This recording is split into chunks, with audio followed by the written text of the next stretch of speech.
aí, gente, tudo bem? Sejam bem-vindos a mais um vídeo aqui do Parabólica. Ó, vocês me desculpem pela voz. Nossa, ontem foram 14 aulas presenciais. Então, assim, tô cansadaço, assim.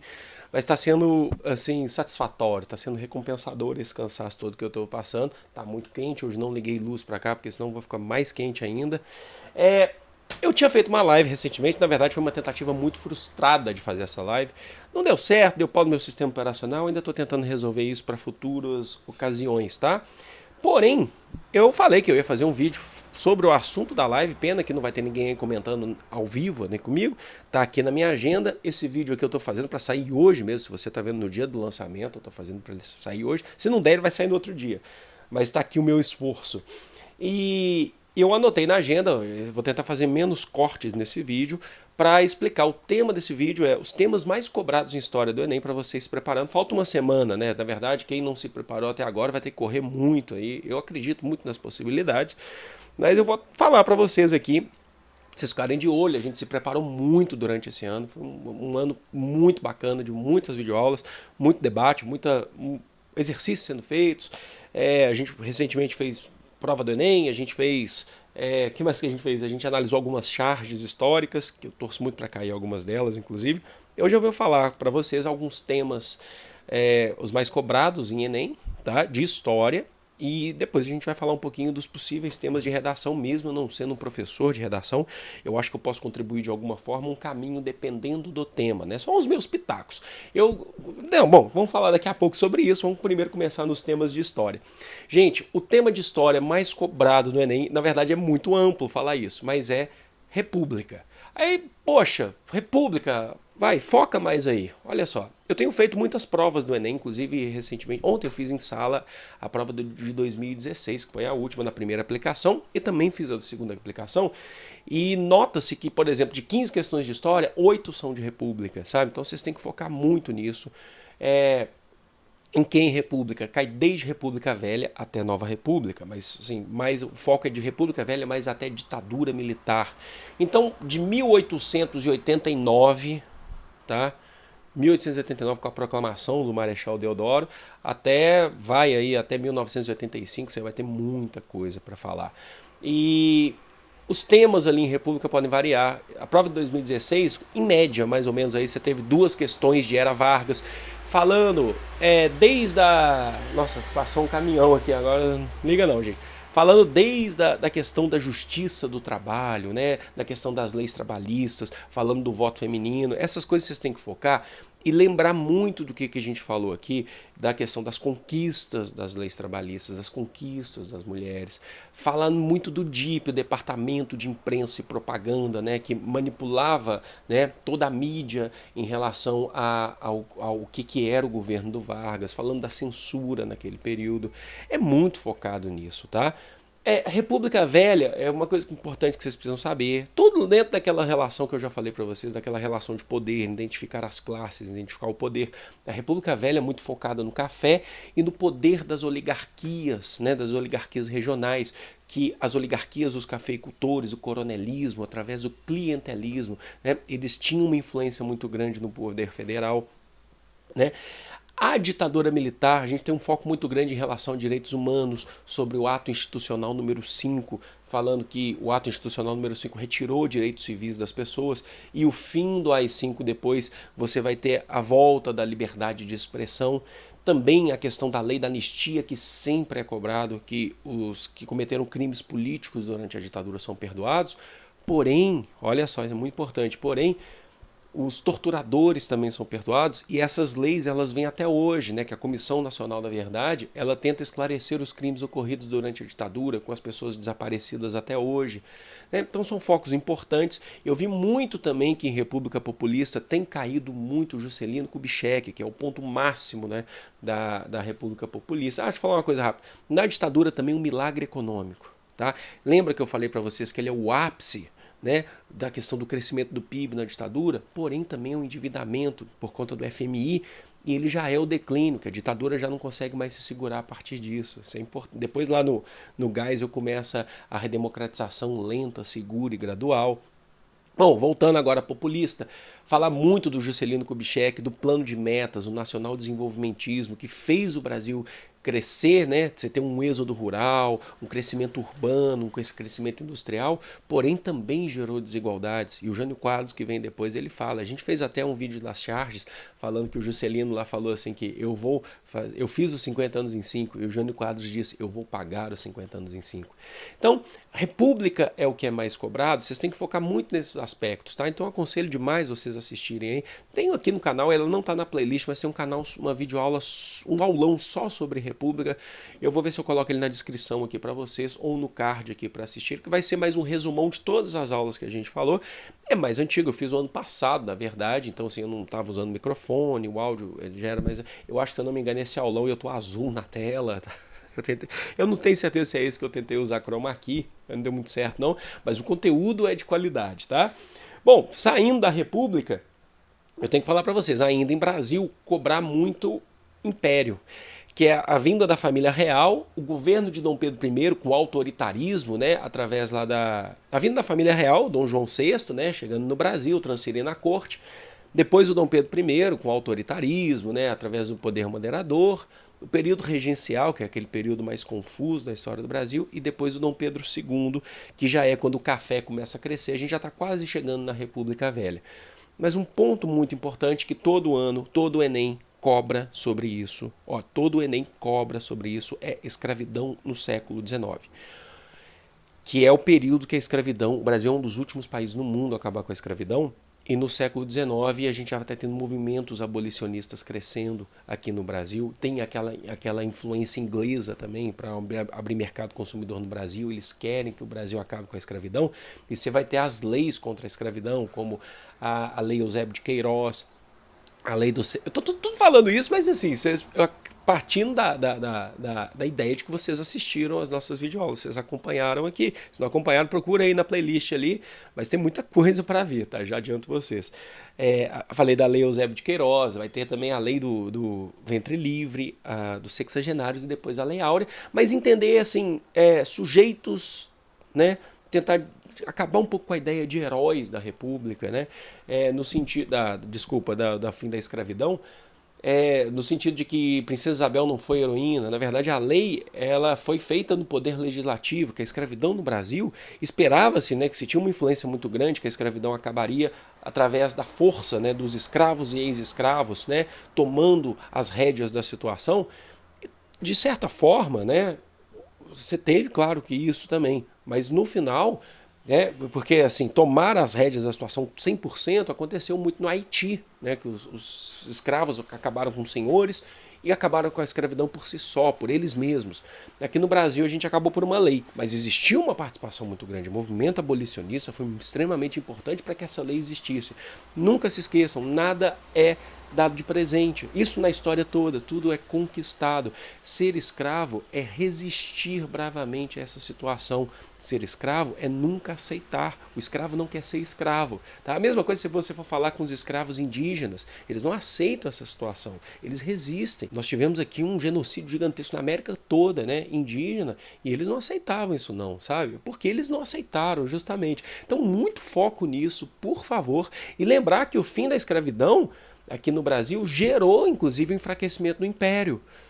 Porque os proprietários rurais, né, aquela elite conservadora, essa elite agrária, que hoje está lá no Congresso, inclusive, que é a bancada ruralista, que estão revendo os conceitos de escravidão, essa elite não aceitou isso. E como foi uma lei que foi assinada por Princesa Isabel, eles foram retirando o apoio do Império. Isso é muito importante. E eles queriam indenizações, que não foram assim, poucas pessoas que quiseram essas indenizações pelo fim da escravidão. Tem que pensar muito nisso, tá? Outro tema está anotado aqui, é a história moderna, tá? A Idade Moderna, principalmente absolutismo. Nós temos vídeos falando aqui dos principais filósofos, como Maquiavel, o Thomas Hobbes e o Jacques Bossuet, Jean Bodin, que vão falar o que é ser um rei absolutista, bem detalhado, sabe? A gente falou com calma, com tranquilidade, o que é um Estado nacional moderno, o que é o mercantilismo, todo esse processo. Na verdade, não é tudo isso, não é, parece que o pessoal fala assim, nossa, você está falando que tudo cai, né? Eu estou falando em partes o que já foi mais cobrado, tá? Mas listar, focar nos filósofos absolutistas, eu tenho experiência de 10 anos trabalhando com turmas de Enem. Eu tenho visto que todo Enem pode ser cobrado um dos filósofos absolutistas. Então, foco nesses filósofos Maquiavel, Hobbes e Jean Bodin e Jacques Bossuet, tá? Em história contemporânea, o que mais foi cobrado até agora é a Revolução Industrial. Em que sentido? A prova, o Enem ano passado caiu 2 questões sobre Revolução Industrial. Porque ela é a transformação dos meios de produção. A vida no campo agora, ela é um pouquinho menos importante, ela é muito importante, tá? Mais do que a vida na cidade. A cidade, as indústrias e a condição do trabalhador, ela é precária. Não que antes fosse ótima, mas agora ela é totalmente precarizada, ele se sujeita às 16 a 20 horas de trabalho por dia. O Enem, ele gosta de trabalhar com essa ideia do que a Revolução Industrial trouxe para a sociedade e qual que é a condição do trabalhador a partir de agora. Será que a qualidade de vida é boa? Será que a qualidade de vida não é tão boa assim? Será que é ótima? Será que é péssima?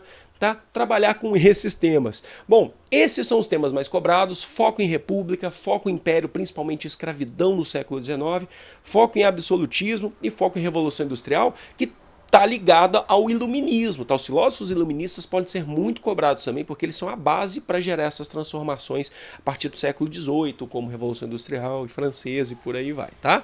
Bom, os temas aqui eu acho que estão bem esclarecidos para vocês, até mesmo porque esse vídeo é um complementar a tudo que a gente já falou durante o ano todo, que desde janeiro a gente está fazendo vídeo aula aqui. Você chegou agora, tá? Então você já está sabendo disso aqui, você já deve ter acompanhado algumas outras aulas mais atrás, né? Olha só, possíveis temas de redação é muito difícil. A dica que eu já dou: esse ano a redação vai ser no mesmo dia da prova de história. A prova de história, ela vai ter questões relacionadas ao tema de redação. O ano passado você conseguia adivinhar o tema da redação que ia ser no domingo, fazendo a prova de história no sábado, de acordo com a... Você já dava para ter uma ideia. Esse ano não precisa, você abre a redação no mesmo horário da hora da prova de história. Porém, como você tem questões relacionadas ao tema da redação, você pode tirar algumas bases, tá, para fazer essa redação. Você pode tirar algumas ideias, alguns textos que estão ali na prova de história. Não copiar texto, tá? Jamais. Os textos que estão assim nas questões, de acordo com o tema. Mas dá para você ter uma base para você pelo menos lembrar um pouquinho mais desse tema, das discussões que vocês já fizeram na sua sala de aula, no colégio, no cursinho, ou aqui mesmo nos comentários. Eu trouxe alguns temas assim. Muita gente fala assim que não são muito prováveis, que são bem prováveis de cair, porém tem gente que fica com o pé atrás. Por quê? Deixa eu ver o tempo ali. Porque acha que estão falando muito disso. Gente, só falar uma coisa para vocês. O Enem não se preocupa com o que estão falando, tá? O Enem se preocupa com temas extremamente importantes para trazerem para a sociedade. Tá? Então o Enem não está preocupado com isso, não está preocupado com datas comemorativas, alguma coisa assim. Ele não está preocupado, vai por mim na minha experiência aqui. Bom, mas eu trouxe alguns temas que podem ser muito bem justificáveis aqui para o Enem trazer. Eu trouxe em ordem aqui alguns. Alguns eu conseguiria dar mais informações para vocês, outros menos, né? E eu trouxe aqui, lembrando que eu converso muito com outros professores do cursinho e cada um puxa para o seu lado, né? Assim, cada um acha que vai ser um tema, tal, de acordo com a sua matéria. É interessante. A minha aposta, que são temas que não só que eu acho que poderiam cair, mas como eu gostaria, são... Olha a música lá fora, desculpa. Primeiro tema, sistema penitenciário, sistema prisional ou sistema carcerário. Acho que é um tema muito importante para ser discutido, até mesmo porque para a gente discutir o conceito de sistema penitenciário e discutir também qual que é a sociedade que a gente quer construir, e ela passa pelo sistema penitenciário. Uma dica que eu dou muito grande é vocês irem muito em Michel Foucault, quando ele escreve um livro, um filósofo contemporâneo, Michel Foucault, que escreve, ele vai em várias áreas do saber aqui, vocês podem citar ele em várias coisas, mas ele vai muito na questão do sistema penitenciário, quando ele escreve um livro chamado Vigiar e Punir.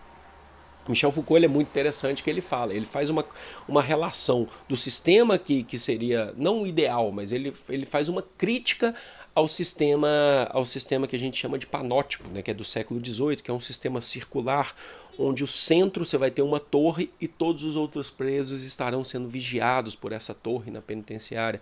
Você tira o mínimo de humanidade que esse preso, que esse detento, ele tem direito a ter. Né?